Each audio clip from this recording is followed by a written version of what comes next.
So this is back to the basics. A driving video. So I'm back again with some content which you have watched before and something new too. See you around. Mitmes piirkonnas teatasid erinevad Venemaa Telegrami meediakanalid. Sotsiaalmeedias jagatud fotodel ja videotel on näha droonirünnaku tõttu Ryazani naftatehtamis tehases puhkenud suurem tulekahju. Tekkinud suitsusambad on hiigelsuured. Linnaelanikud teatasid, et nägid tehase piirkonnas õhus lendamas droone ning seejärel kuulsid kohtu vaid paljusid plahvatusi. USA luure keskagentuuri ehk CIA direktor John Ratcliffe saabus Kuubasse, vahendas Reuters. Ratcliffe edastas Havannas Kuuba tippametnikele president Donald Trumpi sõnumi, mille kohaselt on USA valmis saare valitsusega majandus- ja julgeoleku küsimustes tõsisemat koostööd tegema vaid juhul, kui riik viib ellu põhjalikke muudatusi. Lased valimised. Ratcliffe saabus ajal, mil pinged USA ja Kuuba vahel üha teravnevad. Trump on survet Kuubale suurendanud, kehtestades saarele sisuliselt kütuseblokaadi. Taiwani välisminister teatas, et avaldas USA-le tänu korduva toetuse ja pühendumuse eest Taiwani väina rahule ning stabiilsusele. Avalduses tänas minister USA-d ühtlasi selle eest, et riik kinnitas Hiinale taas Taiwani suunalise poliitika muutumatust. USA välisminister Marco Rubio märkis eile, et Taiwani teema tuli Hiina presidendi Xi Jinpingiga peetud kõnelustel jutuks. Põhja-Korea mõistis hukka Suurbritannia kehtestatud sanktsioonid suvelaagrile, mis Londoni teatel kuulub Kremli juhitud noorteprogrammide ja asutuste võrgustikku, mis on seotud Ukraina laste küüditamise ja indoktrineerimisega. Suurbritannia kehtestas esmaspäeval sanktsioonid 10 Venemaa ametnikele ja organisatsioonidele. USA kaitseministeerium on kohaliku meediateatel ootamatult tühistanud plaani saata Poolasse umbes 4000 USA sõdurit. Otsus järgneb vägede vähendamisele Saksamaal ning viitab võimalikule laiemale strateegilisele muutusele. Washingtonist jätkab Laura Kala. USA meediateatel on Ameerika Ühendriikide kaitseministeerium ootamatult tühistanud plaani saata ajutiselt Poola juurde umbes 4000 USA sõdurit. Otsus on taas tekitanud küsimusi president Donald Trumpi plaanide kohta vähendada Ameerika Ühendriikide sõjalist kohalolekut Euroopas. Teade hakkas levima vaid 2 nädalat pärast seda, kui Washington kinnitas, et Saksamaalt viiakse välja ligi 5000 Ameerika sõdurit. Samal ajal käib Ühendriikides laiem arutelu selle üle, milline peaks olema USA roll Euroopa julgeolekust ja kui palju peaksid NATO liitlased ise vastutust kandma.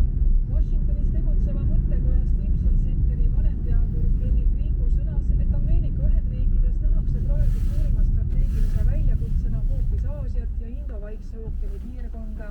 I know Russia is an aggressive power, it's a revisionist power.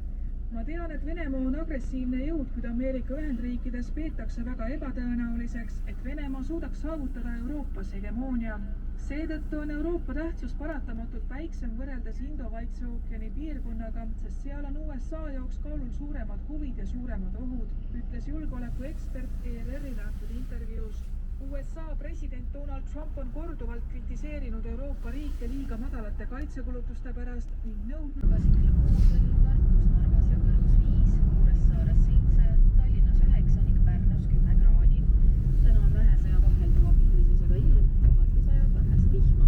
Puhub idakaare tuul 2–8 meetrit sekundis. Õhutemperatuur on 13–19, rannikul kohati 10 kraadi ümbruses. Uudistest praeguseks kõik, mõnusat ärkamist!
See you around.